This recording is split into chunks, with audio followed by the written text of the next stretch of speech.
when you are Googling something and you cannot find anything and you don't know who to reach out to, so what do? You form a group, right? So I reached out to Microsoft, and they gave us Mark Wam, who is not here today. Hi, Chris. Joe usually is the representative for Mark Wam, who helped coordinate and put this together. And after that, we have City of Renton, City of Kirkland, City of Bellingham, Island County, and a lot of cities and jurisdictions help out to form this group. And the purpose of the very purpose of this group is to actually all the jurisdictions, the cities, the counties, to come together and to collaborate, to grow and learn from one another, so that we can take those things back to our jurisdictions and just grow and help each other resolve things. So, but of course, some of the vendors, some of our friends, they're welcome to join us too. With that, we are also having a monthly meetup, in which we have, right now, this is actual monthly meetup, but we are meeting in person once every quarter. And this is our first for the year. And then for the rest, we are meeting via Skype. And just to let you know too, there are also other people. Hello, welcome. Other people on the call, because they are far from, they're far all the way from Olympia and Bellingham, right? They're so far. Everett. And Everett, yay! By the way, I also wanted to share with you good news, because it looks like our group is growing. The last time I checked, we have about 94 members. So that's really, and members all the way from Florida, DC, Minneapolis, Oregon, and even Canada. Out of the country, Vancouver. Yeah. So I would like to take this opportunity also to thank you, Mark Wam, Chris. Joe is not here. They've been very supportive of this group, and they've been our consistent sponsor for food. From day Yeah, thank you so much. I also wanted to acknowledge my manager. She's here today. She's very supportive of this group, Bonnie Grant. And this is not a very group right now. We have about 30. I don't know if people are having challenges outside for the parking. But maybe it would be nice to just go around the room and just introduce your name and your jurisdiction or your company or organization. And then after that, we will turn it over to Rob, because we can learn a lot of their experience. Okay. You want to, Peter? Okay. My name is Peter. I'm working for Microsoft for Fast Track team. Just found this really interesting meeting. So I'm working for Fast Track Center. It's an org that helps actually migrate from on-prem to online. So it's very relevant to me. Looking forward. Thank you. I'm Tim McCord from the city of Wenatchee, 2.5-hour drive, which is nice. And I built the SharePoint site for the city back in 2008, and we're talking about migrating over. So I'm going to learn as much as I can. The good and the bad and the uglies. Jason Hale, City of Bellevue, IT. I am the backup SharePoint admin. I'm Rob Mullen. I'm who will be talking today. And I'm the webmaster at the City of Kirkland, and I manage the SharePoint portion at the City of Kirkland, including the city website and other things. Jeff Parker with Island County. I help out with their intranet SharePoint site on-prem, and then also our website is SharePoint on-prem also. We are in the early stages of migrating over to Office 365, and so very, very interested. No pressure on you, Rob. Tell you gotta say. Shafiq Kashani, SharePoint admin for City of Bellevue. We are now just scratching the surface of our migration over to SharePoint Online from SharePoint On-Prem 2013. I'm Jane Taylor with TLG Learning. We teach SharePoint, among other things, and I'll put in a little commercial here. We need, and we're looking for an instructor. So if any of you know of it, are interested or know of anyone who's interested, please see me. If you were here a year ago, Michelle Metzger from our organization presented on Power BI. So that's the caliber of person we're looking for. Hi, my name is Julianne Scovino. I work for Snohomish County. We did our migration back in 2016. We're on the final stage. We use Fast Track. Thank you very much. Appreciate that. We started off with standing up our tenant. Once we stood up the tenant, we then migrated up our Exchange for a mesh environment. And then we created our intranet, which is very active. And then we migrated up our personal drives up to the OneDrives.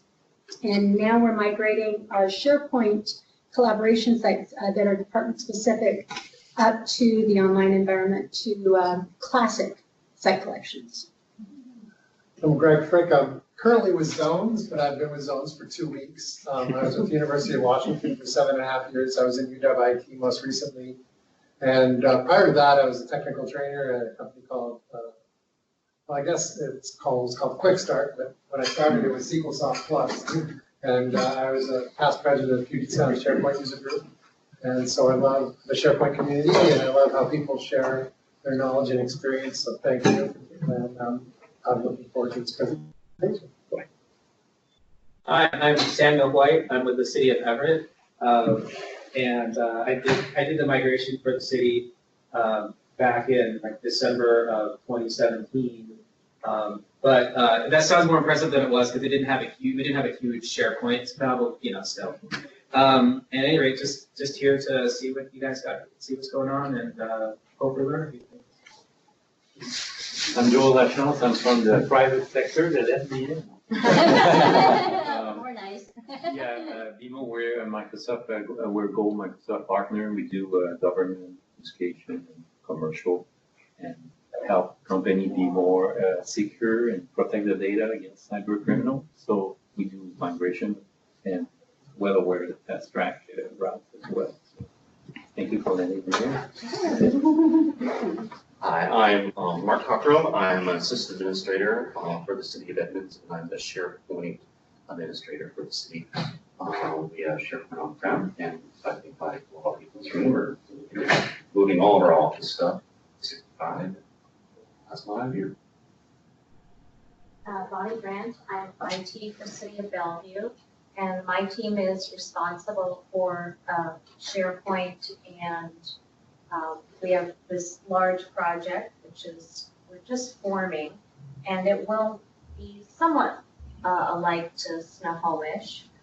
We intend to go from on-prem to online in waves.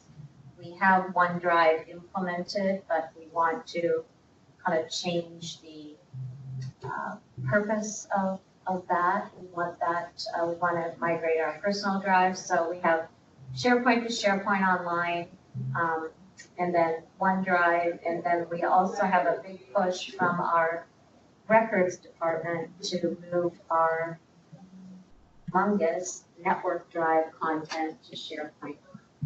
So process of kind of planning that out, and I think we've been working pretty closely with Tacoma and kind of try to understand what they've done. So looking forward to that this year. Victoria, and from the city of Bellevue, and the budget officer with a different perspective, but particular interest in how moving to SharePoint will affect our office.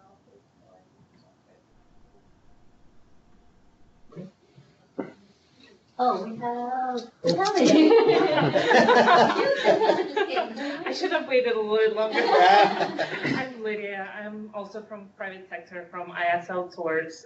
We support about 500 customers and migrating a lot of them to Office 365 or supporting them in Office 365. So I'm just gonna see what you guys experienced and maybe learn from it.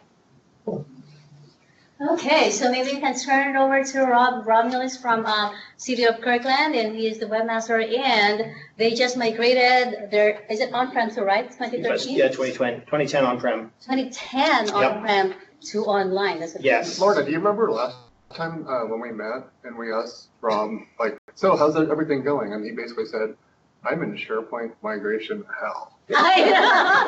Let's see if it's still around. Right? It's hard to believe, but I'm 26 years old. And I had no beard when I started this.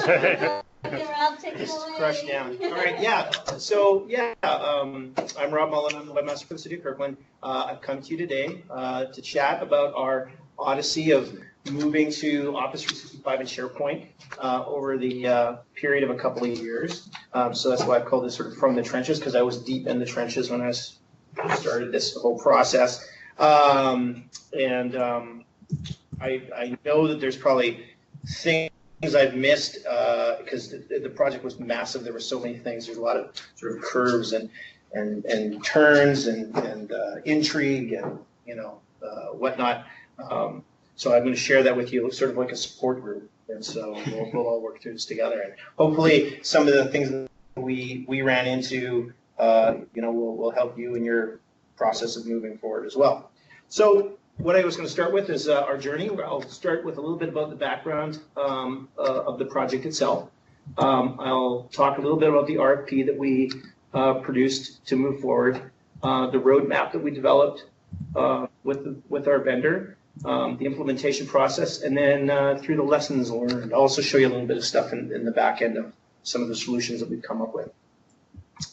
So project background, we were SharePoint 2010 on-prem at the city. We have a sort of a long experience with SharePoint. We started SharePoint back even in the 2001 days. I've been at the city for, I think it's like 18 years, and the first thing that we brought in was like SharePoint portal server. And so we've had pretty much every iteration of SharePoint, with the exception of 2003. We avoided that one. It was not the greatest. 2001, 2000, lost to 2007, and then 2010. And we were struggling with at the time where the search was really bad. We had some issues. The aging servers infrastructure we're dealing with. There were problems with the operating systems and browsers, incompatibilities, really strange things like, oh, I can do this in IE, but I can't do that. I have to do it in Chrome, permissions and stuff like that. It was just a lot of problems. As I say, some things worked in IE and not others. We had, at the time, built it on a single site collection, which is, at the time, seemed fine, but that was not a good idea. So, that's the way we lived in 2010, man. It was crazy, crazy times. And then the last redesign that we approached was really a reactive, out-of-band upgrade. We had to move forward because there were some issues with Office, and there was no way to stay where we were. So we said, well, we'll move to 2010. Oh, I've got that twice, lovely, just for, because it was such a big item. There were incompatibilities. Office 2010 just absolutely needed to happen. There was no way of, around it. We had a lack of adoption. People were using it for, putting their notices up, but that was about it. And then with the 2010, some departments actually wanted everything. We had some people coming in from other agencies that had access to 2010 in a much more accessible way, like they could make as many site collections as they want, or site subsites and granular permissions and all these kind of things that make SharePoint administrators just sort of crawl up in a ball and hide under their desk. The old model was more of a centralized admin where we would spin things up and just sort of throw them the keys and they would move forward. But with a single site collection, that's a huge issue. So we really needed to move forward on something different. And all our users at the time were limited to design and contribute until we had some of these people and that really wanted to have more access. So we absolutely had to do it. So as we move forward into that, we wanted to contract with a company to help us develop a roadmap, but we didn't want them to do the work for us. So, and as I say, why did we want to do that? Because we really wanted to have the knowledge in-house, because we wanted to be able to build a sustainable process of maintaining our environment. We had, as I say, a good view of what we wanted, but we wanted an impartial voice, a different voice. Sometimes, as you know, when if I'm giving the information, I'm the wrong guy. It's got to be somebody else, and they'll listen. So, which is good. And we really did, as I say, had a strong desire to do it right, but we don't, you don't know what you don't know. So we weren't sure that we were doing the right way or not. And we also wanted somebody that had authority and skill to push back on not only other people but myself as well. I may have crazy ideas, that's a bad idea, don't do that. So we were able to, that's what we were hoping to get out of this. So we developed these RFP deliverables, so we did. So we needed a vendor to help upgrade and create a deployment roadmap. The pieces that we absolutely had to have is we wanted an IA, we wanted a SharePoint site and data migration path, a governance model and recommendations for governance management tools, the security and licensing model, because at the time there was a lot of confusion on how the heck we're going to license and what the way the licensing works. And I don't know if we know any better now, but it is what it is.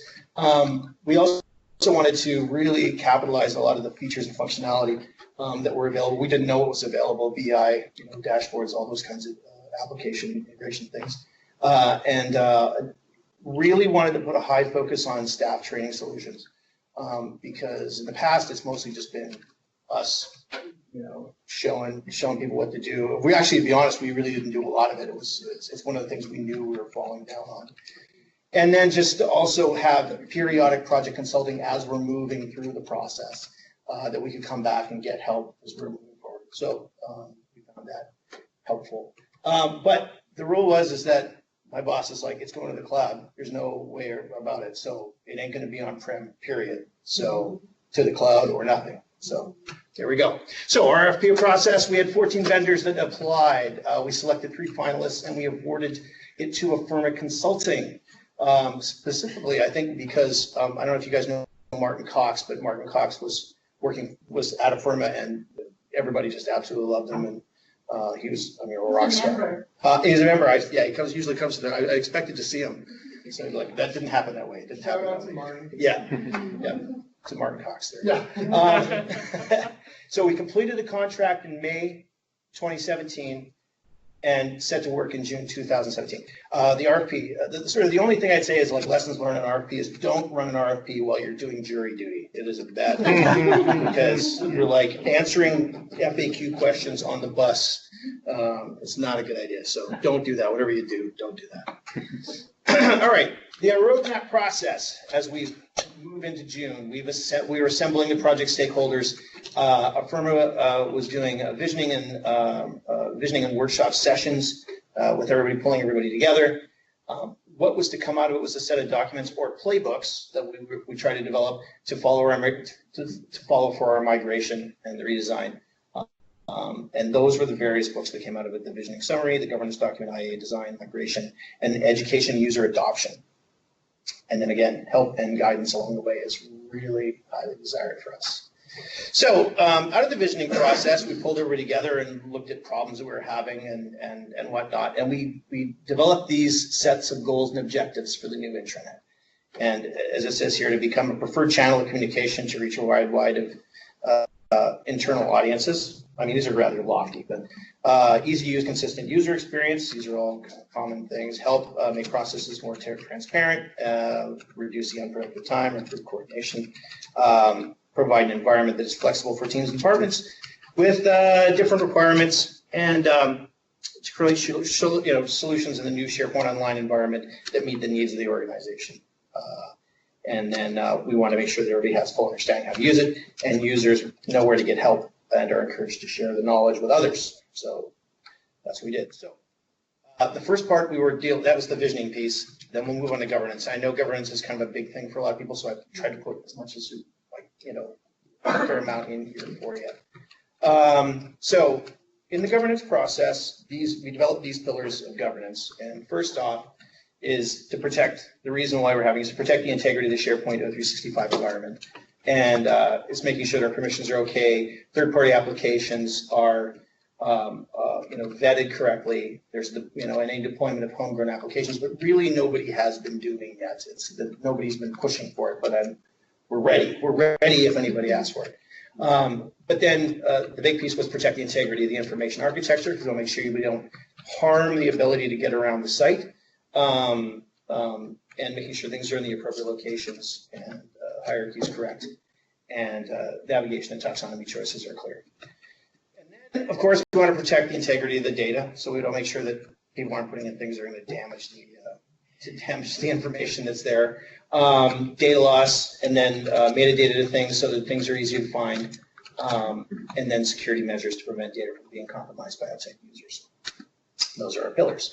Out of that, we came up with a set of guiding principles. So the big one was that every piece of content we would like would have an owner. So if it's going into that site, somebody owns it somewhere that's going to be responsible for it. Case in point, we did have quite a bit of staff. We had a lot of staff turnover lately, so it's actually kind of a good thing. But we want to make sure that they're transferring over ownership to it as well. And then they understand, what the retention needs are and stuff like that. Of course, one copy of a document as much as possible. So, it goes in the right place. Of course, this is kind of it's kind of hard to enforce, but, let's all try to be this way. This is at least we're going to put this down on paper and let's try to follow this. And then with the rules, we'll try to, no point in having rules if they aren't enforced to some degree. So we just want to make sure that people are listening to that and moving, doing things as best as they possibly can. We want to make them succeed. And then the other sort of guiding principle is that we want to make sure that anything that we teach you how to do in SharePoint, you're teaching others. And so we want to make sure we build in some kind of a mechanism that we can start to share, almost like a user group, but within the city itself. And try to, by learning and teaching and all that kind of stuff, exactly what we're doing here. So we can expand the culture. Can we get a copy of this presentation? Sure. Okay, cool. Okay, thanks. I was going to start taking pictures. Yeah. No, yeah, exactly. And the other thing is that if you ever want any more of this, because this is a 10,000 foot view of it. I mean, if you want more information, you should feel free to call me, or you want to look under the hood or whatever. That's no problem. Hey, Rob, Yeah. could you go back? Yeah. I just want to say that rules only exist when enforced. We have stood up a SharePoint Online for a subset of sites. And we spent a lot of time, I will call it,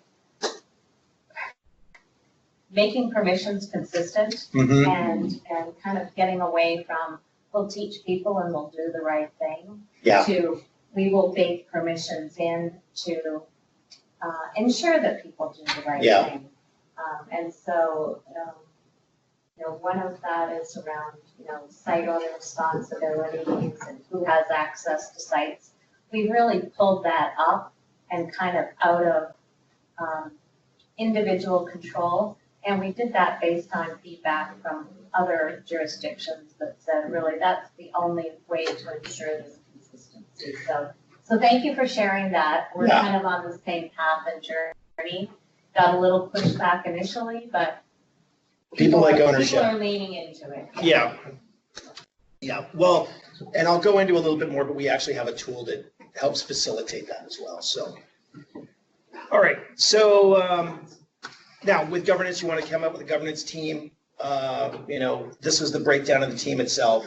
Executive sponsor, of course, is the CIO.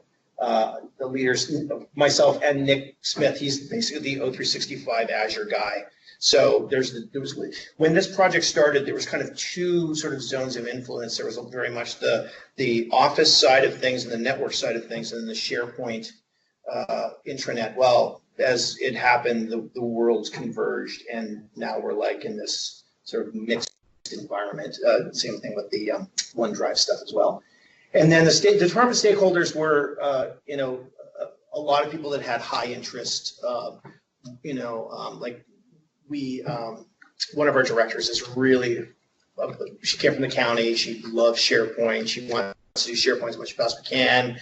Her admin is like, is going to do all the stuff for her. So we want to make sure that they had, because they had the most to get out of it. We want to make sure that they had a real good seat at the table to make sure everything was the way that they wanted. And because the one thing you really want with any of these kind of projects is to have a champion and somebody that's going to constantly be moving it forward and driving the other people to want to do what they're doing. And that's already happening with them. So whatever she wants, we're going to give it to her. So, and then the compliance leader, which is the deputy city clerk, and she is also my wife, but she is also the person that is part of does the HPRM, used to be called TRIM, that's HPRM. This project is also about an integration between the document management system and SharePoint, but that piece is sort of still floating out there, working through some issues because there's been some changes with the software. So, but ultimately that will also overlay onto the SharePoint environment. And then power users, just interested people that, you know, represent the you know, average users and power users of the intranet. We want to make sure that they're involved as well. So we have a small subset of people that are just like, hey, you want to be part of it? Hey, let's, you know, come on in and give us your feedback. Breakdown of the SharePoint roles really quick. O365 global administrators. These are essentially like me and Nick. There's also site collection administrators, which will be people that have control over the site collections. Those sort of tradition that as an SCA for now for departments that don't have one. There's really only a couple that have people that are trained enough. We require training for them to be able to do that stuff. We did give them access to manage permissions to the site collection, but with our governance tool, it's actually, they don't even need to do that. So, and as I said, I'll show you more about that in a second. And then site owners, which are just people that own sites, down with the subsites. Okay, policies and standards, as I lose my voice. All sites must conform to the IA. So the navigation bar is going to be consistent across the entire SharePoint environment. That's going to be a bit of a challenge now with teams and groups and all these other kinds of things. I'm not sure how we're going to manage it. That is a conundrum that we haven't quite figured out. Anyway, site collection administrators are empowered to create subsites if they so desire. IT administrators create the site collections. So we will still only create this. Well, actually, we don't have to. More about that later. But by rules, each site will have 2 identified owners. There will be an owner for those sites, and that's required. It's built into the process. They will reuse our standard templates that have been developed. And then standard global navigation menu. Site owners maintain permissions in coordination with the SCA. So the site owners will talk to their SCA to do it actually, and they can actually do it as a request process. I'll show you again that. And then training is required for site owners and SCAs. That's no, if you own a site, you've got to go through the site owner training, which is a couple of days. We've been doing that we've been bringing somebody in to do that. We've only done a couple of them, so we have a small group of site owners at this point. So we do have a question on how do you enforce the 2 owners per site? We have a governance management suite, which I will show you a little bit about later. Okay. And it's a form-based process to request sites and site collections. And it requires 2 site names to be, or you can't complete the form. So baked in. All right, so governance outcomes. Well, after we finish the governance document, we have this great document, but again, once we sort of re-examined it, we sort of realized, oh, we're going to have to completely redo this, or not completely, but we're going to have to update it because we don't have anything about OneDrives and we don't have anything about Teams, which we're trying to wrap our hands around. But it's still good. It is a great set of sort of guidelines to move forward. It served us well into architecting the environment as we were moving forward. And we've had a lot of turnover, so we do need to actually recruit new members to become part of the team. But right now, everybody is super, super, super busy. So we're just kind of like letting people do what we're making sure that everything is done the right way, but we're not trying to recruit too many people right now just because there's nobody available. Yeah, of course. So the training, you said that can take up to 2 days? Or, yeah. And are you doing that? Or are you No, I'm not doing it. I ended up bringing in, I contracted with Bellevue College to bring in one of their continuing ed guys. His name is Cliff Hanks. You might have seen him at SharePoint Saturdays and stuff. We brought him in to do actual sit-down training, which has been really, really good. So we'd like to do more, but I think we're not allowed funding. So I'm telling people, like, if you really like this, you should push for getting more of this. Question. Yeah. So when you're training them, are you training them on your own tenant, or are you training them on the business side? Our tenant. Perfect. Yep. Brought Cliff in and we gave him access to, we set up a sort of a big sandbox and we just let everybody kind of just go nuts and learn how to use SharePoint. So it's pretty good. And then the new M365 tools that we need to discuss and fold in. All know about. Okay, so the next piece of this crazy journey, the roadmap process, is we were developing the information architecture. the wireframes and design. So a firm came in, ran the sessions and workshops. They examined our visioning materials that we've gone through, and we worked together to kind of develop a logical architecture, which is there, kind of hard to see. But for the most part, it's broken up into main Kirknet, departments, teams and programs, projects, and then a reference for the main architecture there. And everything sort of lives under there. There was some interesting sort of pivots because we realized that you can't actually do, like, in online, you can only do teams or sites. There are only 2 subcategories. So they had thought, well, we'll do department and whatever, but you can't do that. You can only do it on-prem. So we had to sort of change that. Not a huge deal. Our team ran card sorts to help come up with the categorization, and we used, I think it was a TreeJack, the optimal workshop tools to develop that. It was quite successful, which you can just do online. You send people a URL and they can fill that out. Firma translated this into a set of wireframes, and then we used the wireframes to begin concepting a look and feel of the SharePoint sites, the templates internally, internal development of templates. Here's just a quick example of wireframes. I think we've seen wireframes before, but these are the ones that they had sort of pulled together, very bare bones. So from there, we started to develop our own templates. Now, the next piece is we were to develop a migration process, a migration plan. And through this process, Firma recommends doing what I call a migration map.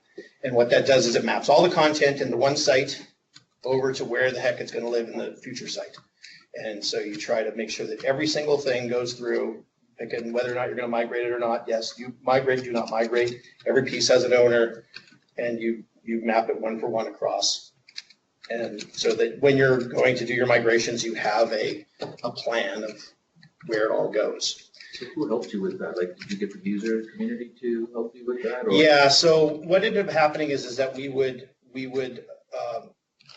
generally each department site had we used their web rep mostly, or the admin. There needed to be one person that was kind of identified as a person that could at least go, yes. And we would, and in the reality side of things, we actually had to help walk them through the process, because it was very hard to get people to kind of do the work. It would just, we'd send them an Excel spreadsheet of, here's what your SharePoint site is, and now tell me, what you want to keep and what you don't want to keep. I don't know. I don't know what I want, So we kind of had the handhold on that. But the document itself, the Excel document itself, was very valuable moving forward. So at least we knew what we had, inventories and whatnot. I'm sorry. So yeah. How many sites did you have to have users have to go through in order to sort those or to categorize them? Yeah. So the good news is that we didn't have a lot of adoption. So there wasn't a ton of sites. So each department kind of had a site, and there was a few sub-sites, so it wasn't too bad. Probably the worst one was probably IT, because we were spinning up all these IT project sites, and it was just a star field of these project sites that were just kind of out there. Some were finished, some weren't finished. And so I gave Brenda, our CIO, I said, here you go. You can figure out what you want to keep. And she was like, oh my God, I can't believe there's that many.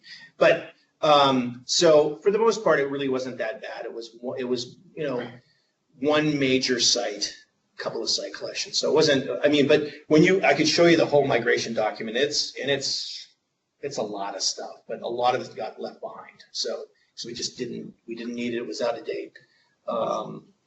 It's still alive on our old SharePoint site. So if we ever need to get it, we can always go back and get it. We'll turn that off eventually. We've just been really sort of slow about, we're not going to let it die right away. So how did you identify what is not active? Like you just said, you left stuff and you brought stuff. How does that work out? So what we did was we actually used our migration tools. We ended up using ShareGate.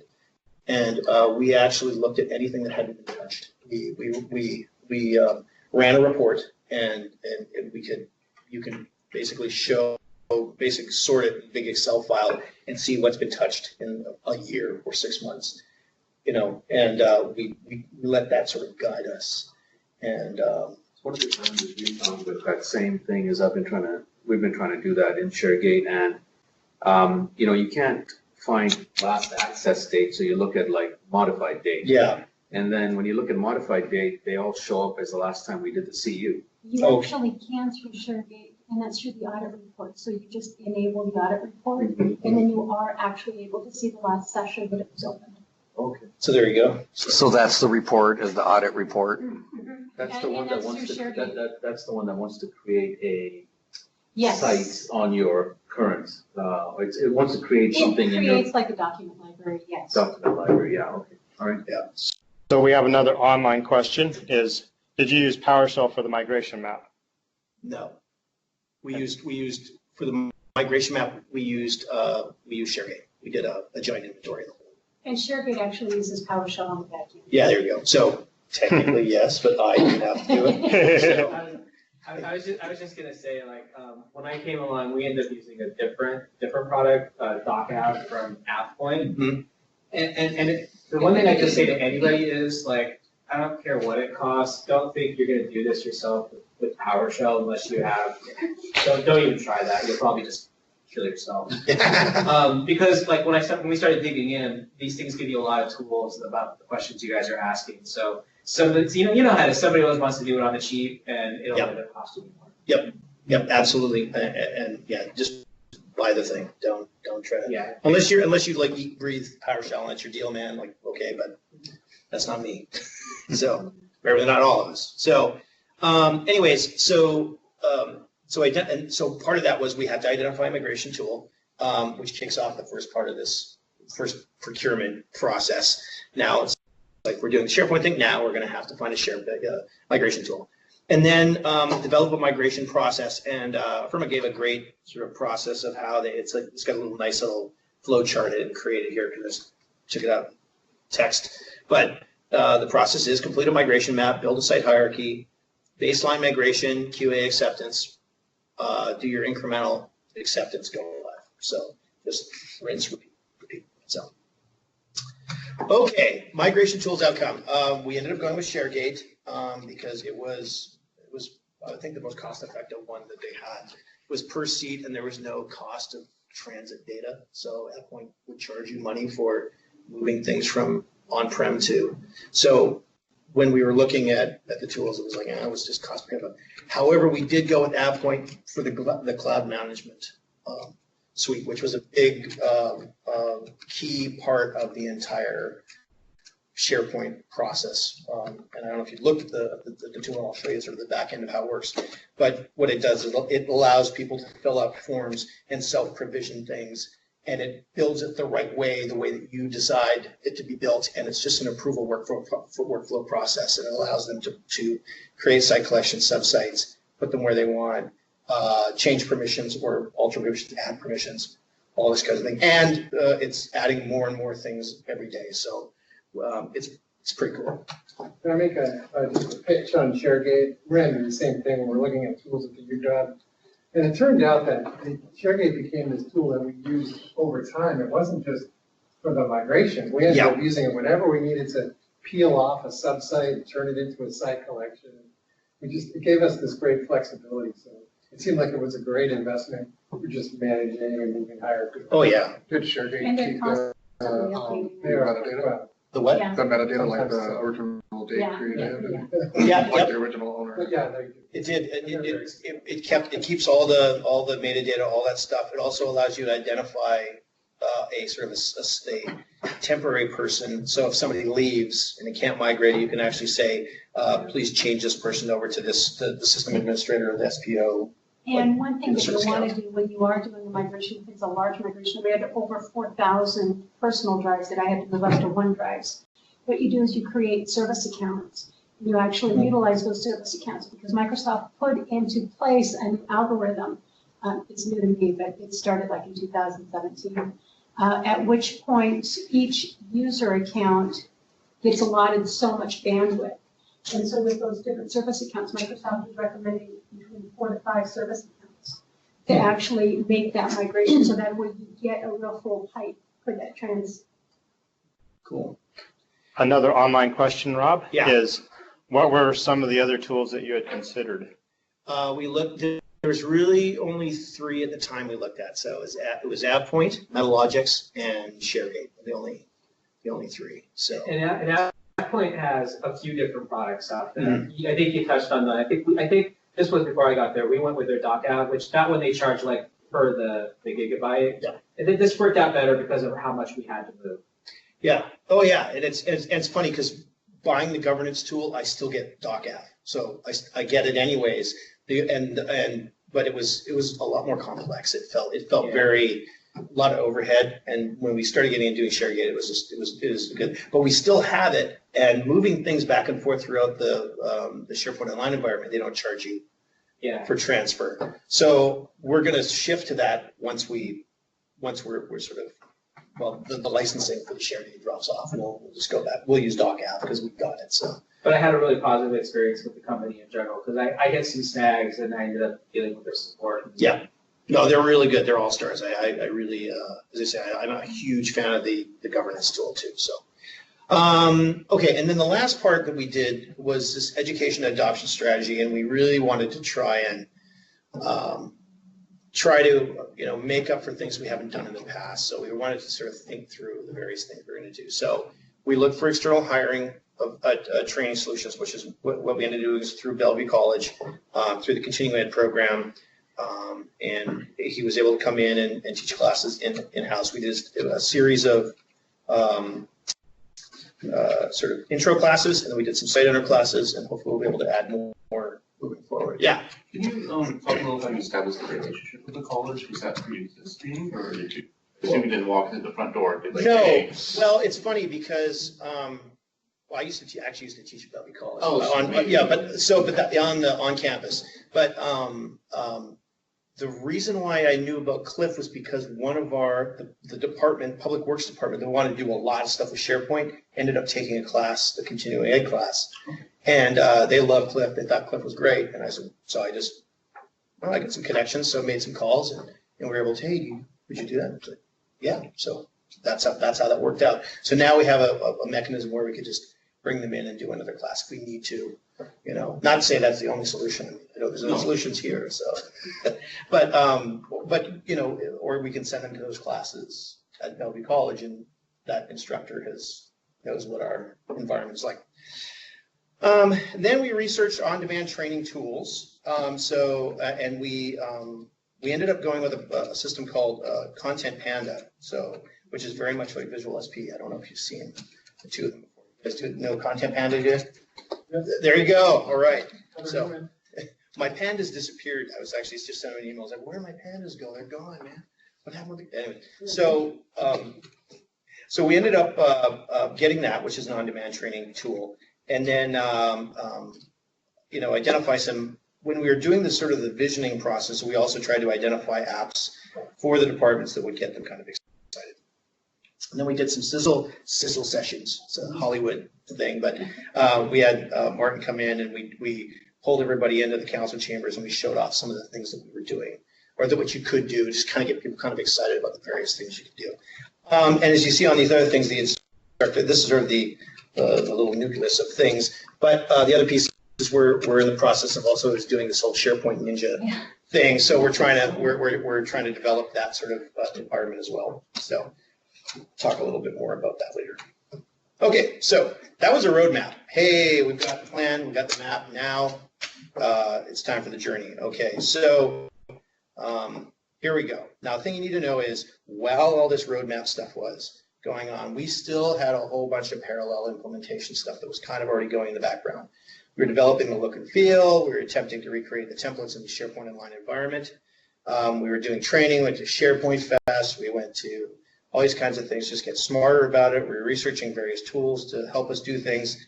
And then at that point also was this alignment of Office 365, SharePoint, and the HP RM projects. Now, HP RM and SharePoint was always together as a project, but the Office 365 was not. They were almost like, you can kind of go on your own, and we don't need to. That's impossible. It was impossible. So HPRM is what? that's our document management system. Okay. But they've changed the name again, and for the life of me, I couldn't remember what it's called. So I don't want to admit that I don't know. So. Another online question is, what do you use third party for records retention? Or do you have a That's records the retention? HPRM thing. That's the Trim. It was originally called Trim, then it got bought by HP, and now it's something else, like Information First, or I don't know if that's the company that's the integrator. So I said, I should know. Bad husband for not knowing, but that's the way it is. But that is part of the project. So they do it with that. There's various layers to the retention piece, because we also use the public records retention tool on the city website, but that's not integrated that way. Anyways, I digress. Do you use any of the records management functionality in SharePoint? No.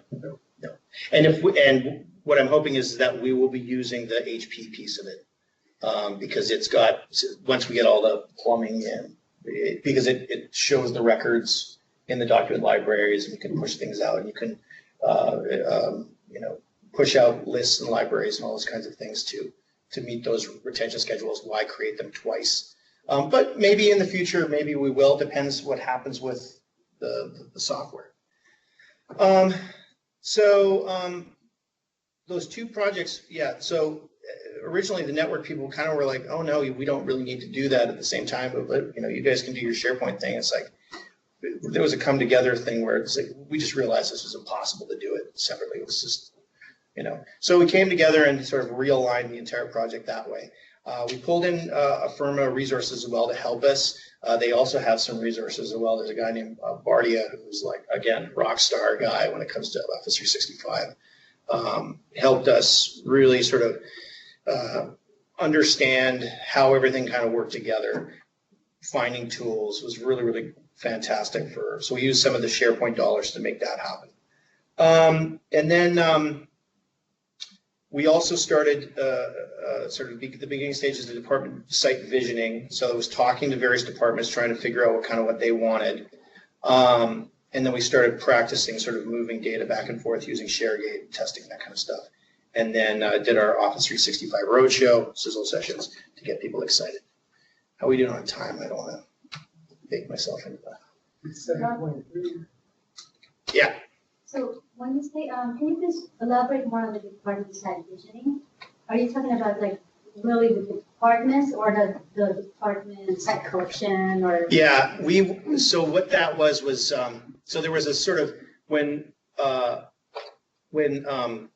firm came in, we did sort of citywide stuff. What's the entire intranet in general? What are we trying to do on a global level? And then what we did after that was sort of connect specifically with members of the departments, and then sort of like, what's your site going to be like? What do you need out of it? What's your killer app? What's your needed thing? And try to create a site collection, because everything's going to be a site collection from here on in for them, for each department or whatever. What's your site collection to be for you? So it's more at the macro to micro level, and that was what was also occurring at the time. We sort of taking that data in. Now, this is the part where things kind of got a little crazy, and as I was throwing in the curveballs, the things that we were dealing with. So the biggest problems that we had were dealing with the persistent site navigation. It's something that should be really, really easy. Now, but the thing to remember is that when we're going down this road, we were in this really weird gulf of Microsoft where a lot of the stuff that's available now in modern sites and hubs and all these other things were not around. There was nothing there. We were building things, we had to build things on classic site collections. There was just, they just weren't there. Even using term stores to do the navigation was a new concept. So we were running into all sorts of problems. One, to try and deal with the site navigation. We found that because the SharePoint Online environment was changing consistently, because it was in this weird flux zone. It felt like I was like running after a car that was going downhill, and I can't get in the car. The technology gap between GCC and EC was dwindling, but not enough. Now it's getting shorter, but it still has some issues. And and the templating process to try and translate what we're coming out of in our designs to try and make them in SharePoint with a consistent navigation was a lot of work. It was, you know, we had an internal guy working on trying to make that happen. It was a lot of work. We'd fix things, one thing would fix, one thing would break, one thing would fix, one thing, it was a nightmare. We just found that the learning curve was really steep. And then the final was the decision that O365 and everything must deploy at the same time. Now the other thing, well, if that's not enough, at the city, there is a ton of other projects that are happening. There are two, I think I say two bump level projects, which means your project doesn't matter. Like this is number one, and I don't care what you want, but this is so. Finance system replacement, and there's another program called Lucity, which was a maintenance management piece as well. Those two projects were the highest priority, and if they said to do something or they needed a resource, your resource was gone. That's it, gone. But there was also, wait, there's more. There was a cloud migration. We were going to do the cloud migration. We did a strategic plan process. We also went through a process of redesigning on how the entire IT department was going to be organized as well. All these things are going on. So now there's a ton of change, there's a ton of projects, there's a ton of things. You know, we're getting to now spend just a little bit of time on this stuff. So it's, you know, so we're seeing things slip all over the place. And I'm sitting here now researching, negotiating, and training with implementing all these like third-party tools. We got ShareGate, we've got Content Panda, we've got AvePoint, we've got all these other things all at once. I mean, there's a lot of balls in the air and not a lot of resources. So template navigation was okay. So to try to alleviate this, we ended up going through with Affirma, and Affirma had access to an offshore developer, and we tried to escalate the process by bringing in them to assist our guy to kind of make these templates and deal with the nav bar issue. And again, we're stuck because we can't move forward until the templates are complete, because we can't build the environment out until the templates are locked. Okay, problem, right? So we're just stuck. So meanwhile, working on a bunch of million other things, but the templates are holding us up. Again, we'll fix one thing, another thing will break. And while that was going on, we started to make a decision to start investigating other options. So we're like hoping, hey, maybe the modern templates, because then the hubs started to be available. Well, maybe this will solve our problem. No, it's not. We have to look at this, spend a bunch of time on trying to figure that out. Not going to work.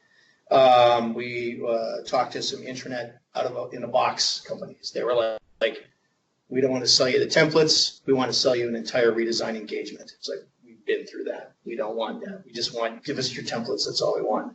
We know what we want. So no, we didn't. So in April, May of 2018, we made the decision to pivot to using a company called BindTune. So does anybody know about BindTune? Have you ever heard about them? Okay, well anyways, they're a customization solution. Very quickly, these guys have customized themes and web parts. They have a provisioning tool that applies the look and feel to the site, and a thing called Clutch. The themes come with the solve their navigation problem by having it already baked in and designed. And they're willing to do four key templates that we've sort of coalesced on for the part. We've already kind of done the design work. They're like, well, we can make it work in our environment. So we gave them our designs, and they basically took them and created a Kirkland department, a project, and a team site, 4 templates. It wasn't super fast because there were still some issues to kind of get through there, but they created also a solution for our footer, so we have a fat footer as well. They also monitor the Microsoft environment, so that, because one of the other worries we had is if we're making these home-baked templates, what happens when something changes in the environment and then all of our templates break? And we're like, oh God. So that was another issue that we were kind of concerned about, and BindTune was able to alleviate that worry to some degree.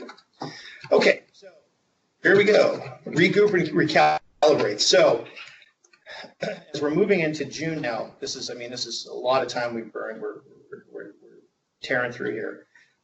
We implemented Scrum. So to the project, because there was so much going on, it was almost impossible to move the ball down the field because you're literally touching, like every rock and not being able to move it like a millimeter at all. So, so we decided to implement Scrum. The finance project was using the Scrum methodology, and it was working great for them.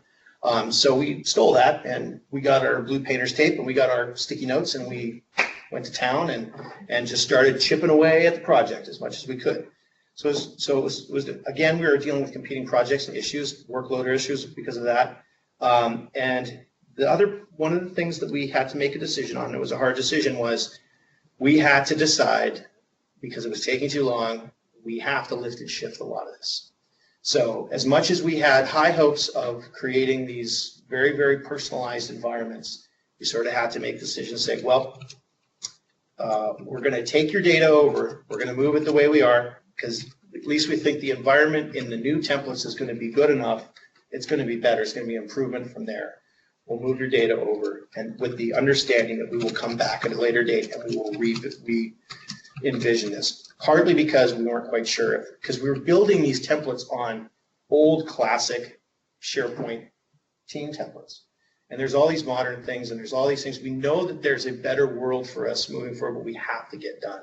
So what we'll do is we'll come back, we'll revisit the process later on, but I think we can make your sites better now. Yeah.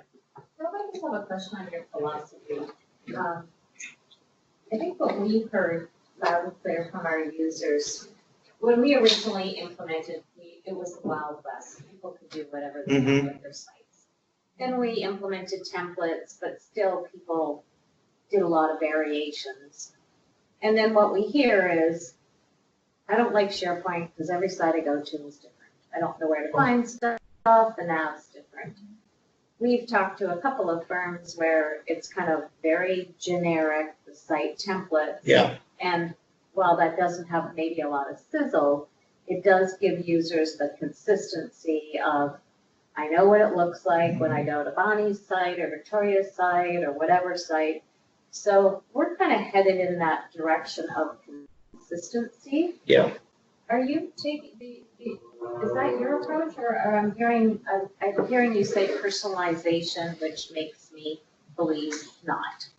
Yeah, and what I mean personalization, meaning that we will develop a site that meets a template of some sorts. So theoretically, the modern templates will be able to take the city design and apply to the modern templates, theoretically. But the sites now look very customized and very snappy and very website-y, but they're very consistent. And I'll show you some pictures of them here in a minute. But it is one of my, if I could go back in time, I'd reconsider whether or not making the customized environment as customized as it was. I might scroll that back because it's a double-edged sword, and we spent a lot of time to try and make it sticky and engaging, and I don't know if that was the right idea. So I don't think you're off on your thought about trying to pare it down into something that's just more utilitarian. Can I just have some input from other people on kind of where you're going with that conundrum? So what we did is we designed our own out-of-the-box template, and which is classic. And I spin that up, and each of our departments or each of our site collections actually get two. We have one which is a test site collection, and then we have one which is a production. And so what we do is we spin up the two sites. I copy, and this is what we're doing right now, because the way that I'm interpreting this is it's your collaboration sites from on-prem up to online. And so we're copying the data from on-prem up to online so that they can get a visual of it. We're also giving our departments their own site collection administrators. They own it. If they want to modify it, we've had some departments, they've gone in and they've looked at the out-of-the-box templates, ooh, ah, wow, and they've gone through. But it's on a test site. So it's okay if they do that so that they can get the look and feel of it. And they go, yeah, I like that. Nope, I don't want that at all. I blow it away. I spin up a new out-of-the-box. And it's not a true out-of-the-box. It has the footer in it. We have a banner in it. It is a collaboration site using classes. And I feel like my opinion is based on like experience at the University of Washington, but I feel like it needs to be almost a Nikito approach with the cloud, because we don't know where it's going. And for a long time, like the modern didn't have all the functionality of all the classic web parts. And so, whatever, and a PowerShell and turned all the lists and libraries to classic. And then the web parts started getting updated and the experience was better and it was more fluid. And new users using the modern experience were saying positive things. And it worked on a phone. And so I kind of like had to make adjustments. And I think right where you're at is like that place of like, you're almost like mind reading Microsoft. Like everything's a site collection now. Everything's got a group in it. It works on a phone. And I got to go in and pick my battles. And so I also have been involved in web projects where you get a committee together and people just want to talk about the color of the button. Or whether it should have a shadow or not. And you can spend 15, 20 minutes per meeting on that. And there's work to get done. So I kind of feel like a lighter touch and stuff. Because right now what they're doing, and I'm sorry, I'm not trying to sell Microsoft, but with the site designs, they're creating this framework that you can add things like, oh, here's the standard library that we use for tracking tasks and issues. And I can add that to the tenant and I can allow people to add it to existing sites. And so We have our app store locked down. it's not an app store. It's the global admin would add these site designs and site to the tenant. And then you can provision who has the ability to add those to we can target those to different security groups. And I'm not an expert in this, but it does seem like a more modular approach because a lot of times the templates are really just customized lists.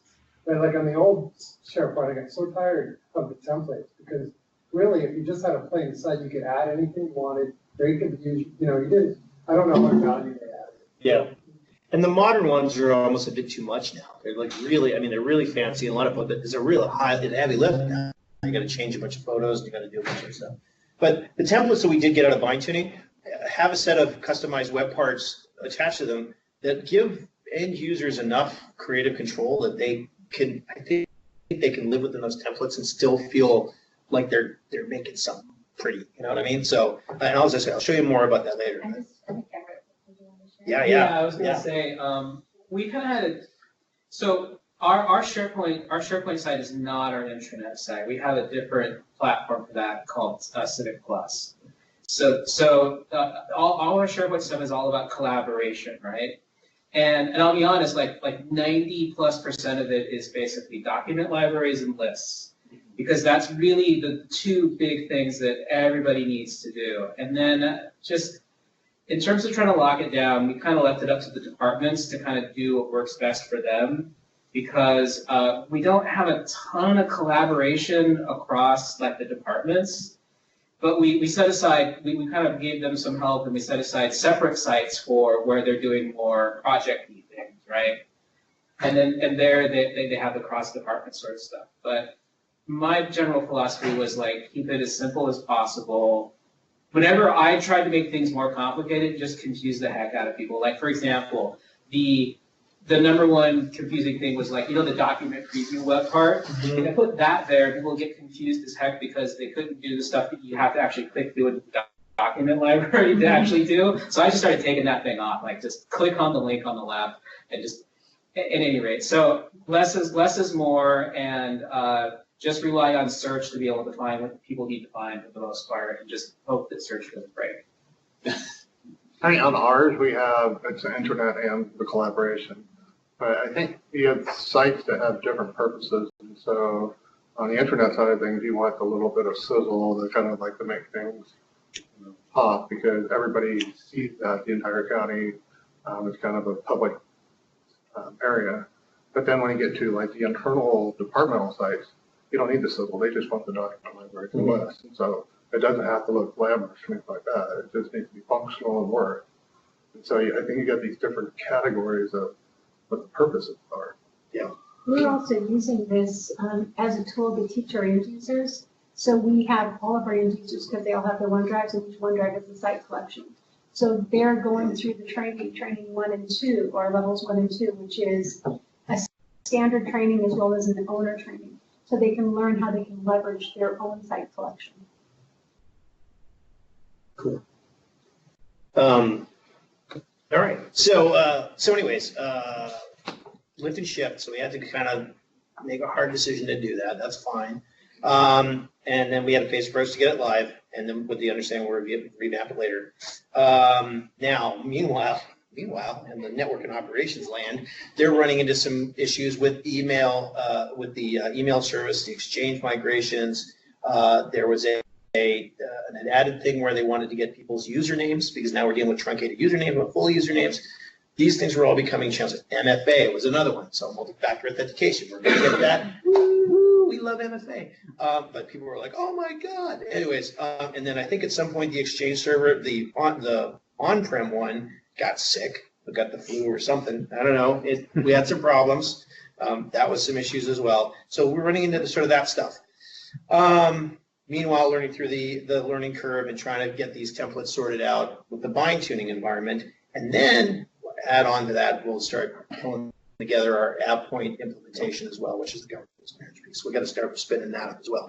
Okay, now, so at least we're going to go down the thing. We've decided what we're going to do. We're running down to the finish line. We're going to get this finished.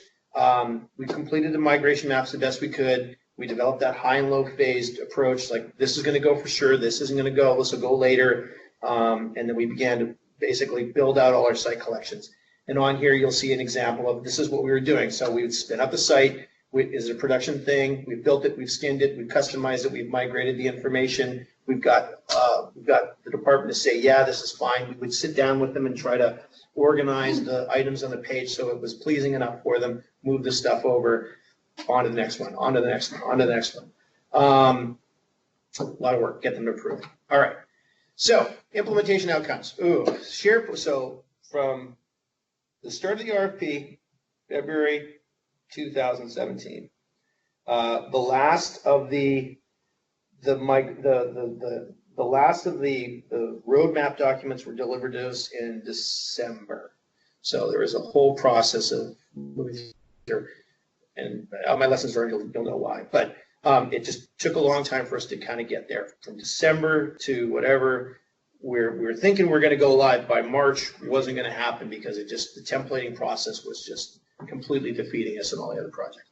And so from about June, well, actually no, probably the summer more, September on to December to go live, just cranked to get it done. There was various points where we thought we were going to go live, but then it couldn't go live because something was going on, and then there was a change lock because of Munis or whatever. And then so, anyways, we threaded the needle, finally got it live.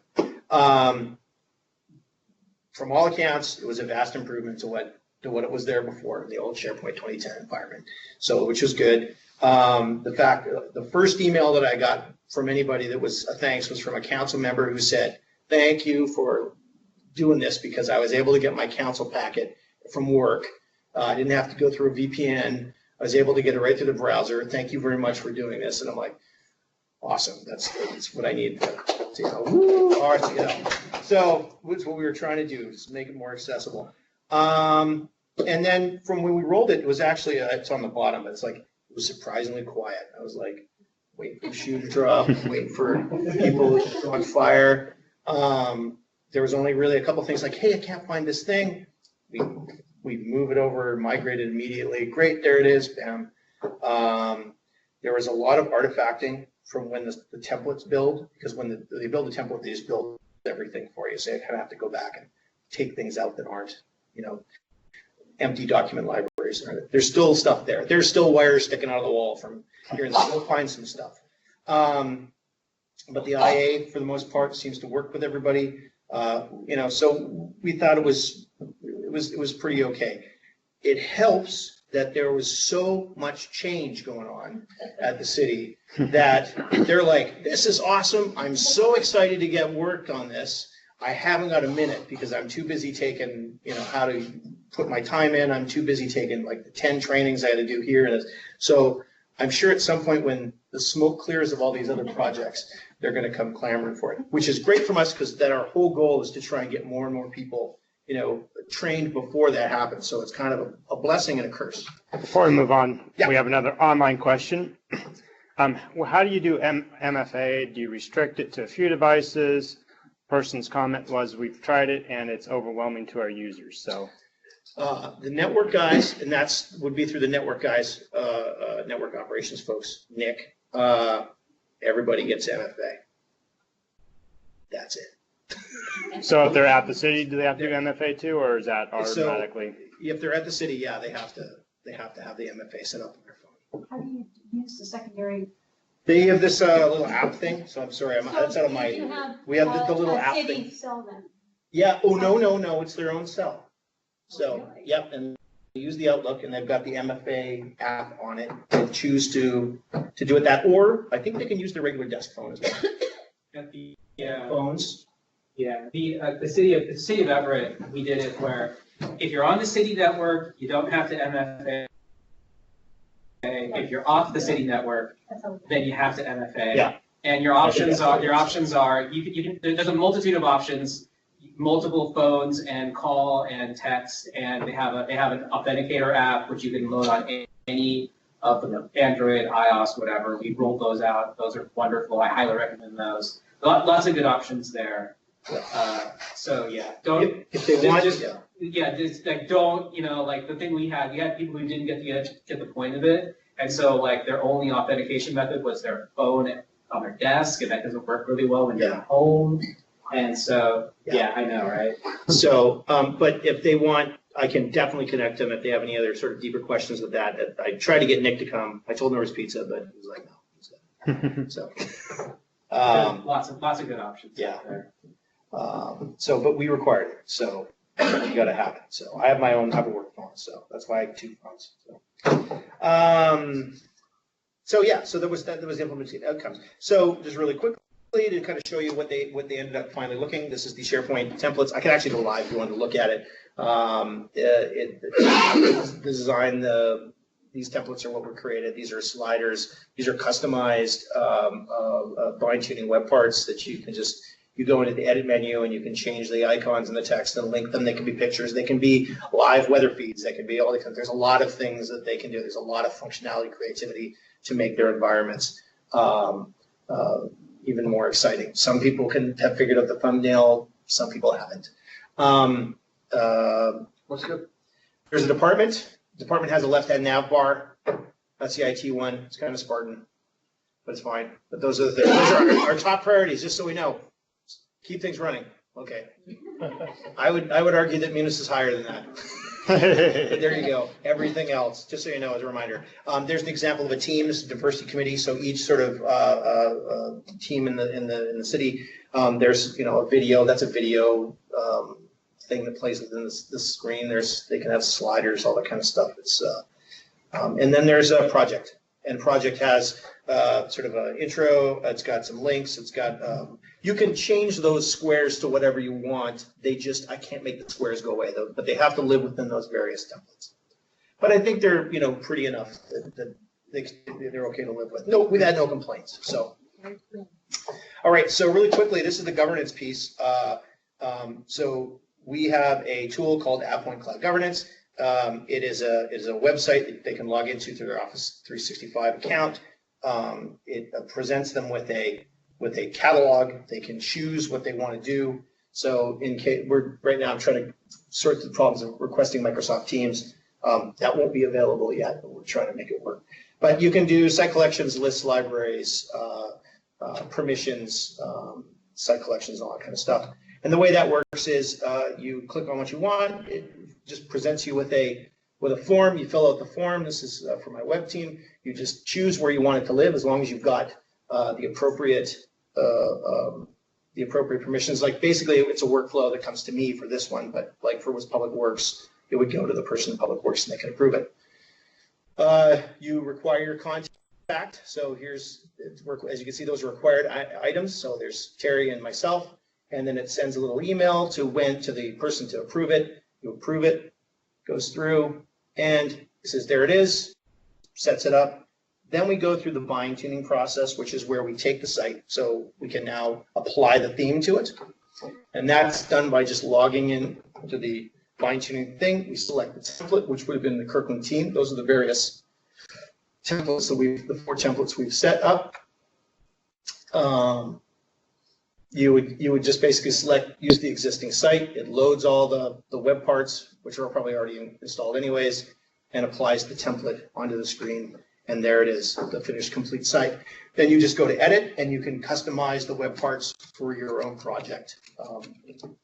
Okay, I'm out of my comfort zone, but this fine tuning, how independent is it of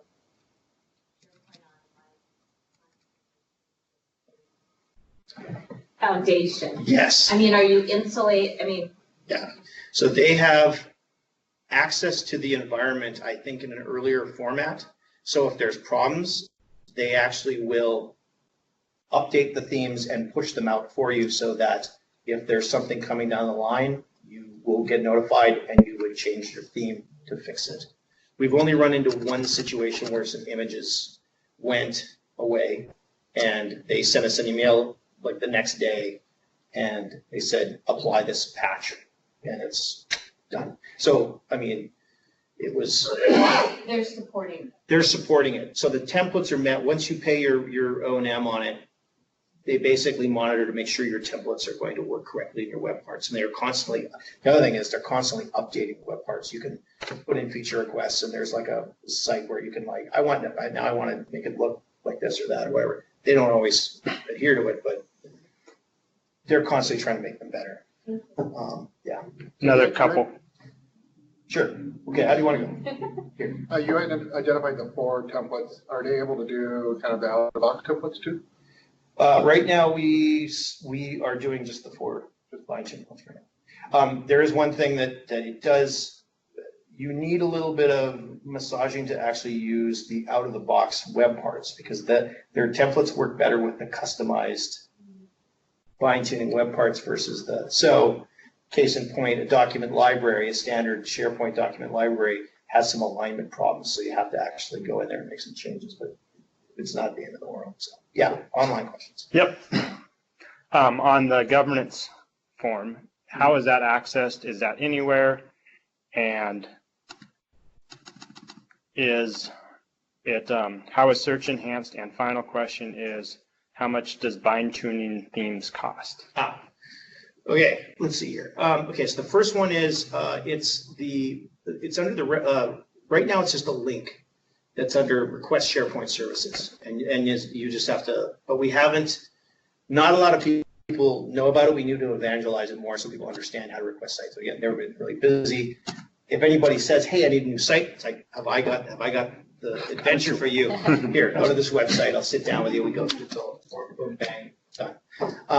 But we're going to have it to the point where anybody can sort of request it. I mean, it is available to them. If they find it and they request a site, they could. You know, so that's a hosted service too. It is a web service, yeah. So it's got it's a little web service that you just log in through 365 that connects to our environment. What was the next one? So it was how much does it cost for the fine tuning stuff? I think everything's different. It's a per seat kind of a thing. So we're like 750 users. So there's a pricing based on that. It's pretty cheap. I think it was somewhere around $3,000 or something a year or something. And then there's this tool that you can buy. Now they've changed. There's new features. There's new functions available. So there's some of the stuff they're coming out with now are like you can actually take the customized templates and then change the colors on it. And there's and also these functions for now creating sort of isolated sites you can deploy yourselves. So there's even newer stuff that I don't even know about. We're coming up on a year now, and I'm going to talk to them about what's new and what's available. So I'll have, but right now it's like somewhere is like I think all in we were about $4,000 or $5,000 or something for that, and they had a thing called a proof of concept where they're like, we'll take your site and make it into our templates, and you can decide whether you want to go with this. Like, okay, so that's pretty. Another question was, how is search enhanced? Search enhanced as far as the site itself, or I'm trying to. I mean, as far as it goes, we're not doing any major enhancements other than just sort of naming things. We're not doing anything special about that. So. Okay. So I just wanted to, when you were creating or developing your 4 templates, did you account any ADA compliance? Yeah, no, we haven't really rolled that in. I mean, it wasn't a factor at the time, so yeah, I mean, yeah. Big question is info path and SharePoint workflows and third party on your existing environment. Did you have to do any fancy migration work for that? No, because there was only like 2 or 3 workflows, and I created the workflows. So, and actually, the ShareGate moved them over. Just look at these split, no big deal. They were fine, but there's nothing really too crazy at all. Sorry. Did you have many info paths? Did you? No, there was no info path. That was another. Okay. There's one person that did info path, and they left, and solved the problem. Problem solved. We had info path, and ShareGate moved it over. Okay. Yeah, and so we still have it, but PowerUps was just released to the GCC, so we can now begin converting those. Yeah, and same Bob's coming too, so which I'm excited about. So. There are a few little like when you're migrating, you'll want to look into it. There's some guidance on info path and a couple little things you have to do depending on the kinds of info path forms you have. Right. But it's pretty well documented out there. Okay. We kind of want to get away from info paths. Yeah, if you're coming along later because like of Power Apps and forms, you might be lucky. You might be able to. Forms was already available. Flow. I'm sorry, Flow. Thank you. Sorry. No, you were reading my mind. Yeah, Flow and PowerUps they became available last week. Flow is a form builder, or? No, that's the work. Yeah, the workflow. Yeah. Yeah, that's the new. Oh, workflows. Okay. It's called Flow now. Okay. And then Okay, you've got good. forms, and forms is pretty much just like for surveys and stuff like that. Oh, okay. PowerUps is the new info path. That's Microsoft's replacement. Power apps. Okay. I'm still building it. Info path was great. Yeah. A few years ago. We just never got into it, so it's like. Yeah. Lucky you. I know it's one of those things. I wish I got onto the cool kids, but I didn't. There's another question. Yep. Another online question is what about the Teams and communication sites creation request and governance around it? So we don't allow modern templates, period. So the communication site and neither of them. So we actually took the links off, so there's no ability to do it. So, in the governance tool, we've limited them. They don't even have a choice to choose which kind of site to select. They can only do a classic team site, period. Okay. So, but we'll move forward in the future. We have ours locked down by security group, so only specific people can actually spin up sites. Oh yeah, I mean, only if you're a site collection administrator, you do have the ability to create a site. You got to know the back door, but the end user can use the tool. And we had to break that, and for our Power BI, because Power BI as well as Planner, they have to be able to spin up sites. That's a part of it. Yeah, we haven't done the Planner just because I haven't quite figured it out because it spins up all the other What stuff. about PBI? No. Because with PBI, you also have to spin up the sites. Yeah, not yet. And yeah, Because set that's those variables. the user. They have the licensing, but they weren't giving it to anybody. And also, there's sort of there's another issue where a developer had been working on Power BI while it apparently has kind of messed something up. So we've got to figure out. Well, you have 2 different sides. You have the business side, you have the government side. Yeah. And so you have to whitelist for the government side. And then once you whitelist, there's a few other steps that you have to do in order to make those publicly available. If you ever want to put them on your public side. Yeah. And then you can always embed them on your internal sites through your web app. Yeah. Right now, there's an analytic war going on. Will it be Tableau? Will it be a GIS? Will it be Power BI? I don't know. Who knows? We'll see what happens. So yeah. And yet another one. Okay. Any other third-party solutions that you're using in O365? No, only Content Panda, AppPoint, and that's about it. Yeah, Content Panda. You can't go wrong. People love the Panda. It's just hey, it's Rattles Woodland Creatures. I wish I could show it to you, but it's not working right now. But it is pretty cool. I mean, it is really right on. Did you have a question, Tim? Yeah. How many sites and subsites you ended up migrating? It wasn't a whole lot. I think there's about 30 site collections, and there's like the most I think was the public works site that had like 5 or 6 subsites. It really wasn't that It wasn't, we had a really small environment. I mean, our old farm was like a hobby farm. That was all. You know, so. And did I hear you have exchange on-prem? We're in hybrid, so it's going to go online. It is mostly online. I think there's a couple of things that are keeping it on, like something on-prem, but again, that's the network guys. So, but it's currently still on hybrid, but I know that it's all going to go. What exchange? What exchange is it? I don't. 2013, 2010. I don't know. Are you using Azure AD then? Yes. As a mesh? Mhm. So that would be considered for SharePoint groups, using your security groups? Yep, that's the way it's set up. Rob, sorry. I just wanted to be respectful of your time. It's already 8 o'clock, and so I don't know if Rob is available to stay a little bit. Yeah, I didn't hit my lessons learned because we were doing lots of But if questions. you're okay with that. I you can know, keep going. It's it's like, it's fine. I just This don't want room to. is reserved until 9 o'clock. I don't intend to stay here until 9, but I just wanted to check in. I don't and have make sure anywhere to that- go. If there's value, I'll just keep talking. I'm a talker, so I'm, you know, so. What's your lessons learned? Is it 1 or 2 slides? Yeah, just a couple of slides. You want to? Yeah. Okay. All right. So, hey, funny that. Nice segue there. Da-da-da-da. Okay, so lessons learned. I mean, these are just my things. Ultimately, this project was just huge. It was just a huge magnitude of pieces moving and stuff like that. I just felt like it was just too much to do for this. I have a small group of people, including everything that we're doing. So, what that is the takeaway.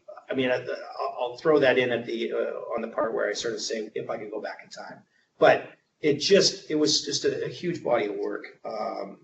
And as I said, I'll just say what if I could go back in time, I would have either modified my decision to go the roadmap route and do it in-house and just hire somebody out to kind of do the whole thing. Or I would look at trying to budget in all the vendors for any of those third-party things to just do them for me. Turn it on, configure it for me. just throw me the keys. I want to be done with it. You configure it. I don't want to deal with it. Because it was just too many. Because once you got in there, like they were like, why did it go so long? And you're like, well, because it wasn't just putting in Office 365 or in SharePoint. It was, wow, you know, all these vendors, all these apps, all these pieces, you know, and it was just, it was a lot. It was heavy. And then one of the big things was getting the right people in the room was a nightmare. Was an absolute nightmare because the key stakeholders that we picked were very, very high level people. We had HR director, we had the CI, the IT director, we had and the public works director as like key stakeholders. The problem is those three people are the busiest people in the city of Kirkland. So it was hard to get. I had to book them out like weeks and weeks and weeks, sometimes a month in advance, to try and get them into a room for one meeting. It was a lot of work. So make sure your stakeholders are available and are also continue to be available moving forward. As instead, one of them got promoted, and then it was even harder to get him into anything. Then try to align your projects. This is kind of ridiculous. Align your projects so that any of those heavy involvement sessions, like things where you want people in a room, don't put them over summer. Don't put them over Christmas. The problem is that we finished the negotiation, the contract with the firm in June. Well, July and August, try to get anybody in an office, like a government worker, to come in and be a meeting over between flex schedules or whatever, was a nightmare. And then again, how can you do this? Avoid the other tentpole projects. I mean, I don't know if there's any way you can pick a different time, but it's like if it's a big year of stuff, it was just a huge change. Not only is it hard for you as an analyst, administrator, as an architect, it's also a nightmare for the end user because they constantly, everybody is just so tired of like change. There's just a real sort of, oh, not another thing. So I think we're killing them. So there's my part about customization as a double-edged sword. I don't know if extreme customization, no matter how sticky and pretty it makes it, is the right thing to do. Again, don't let perfection be the enemy of good enough. Now, you don't want to put out a crappy product, but I've got just kind of an insane level of quality that I try to meet, and it's kind of impossible. So try to find some kind of a happy medium between making it really great, as good as you possibly can, but don't get wrapped around the axle on all the little details and all the little things. Try to make it as good as you can. As I say, imperfect adoption is still adoption. So let the users kind of do their own thing to some degree. It's okay if they do it wrong. The fact is that they're interested and they're passionate about it. So give them enough room to run, but try to help them as much as you can. And this SharePoint Online, Office 365, it requires more care and feeding than any sort of thing we've ever rolled out before.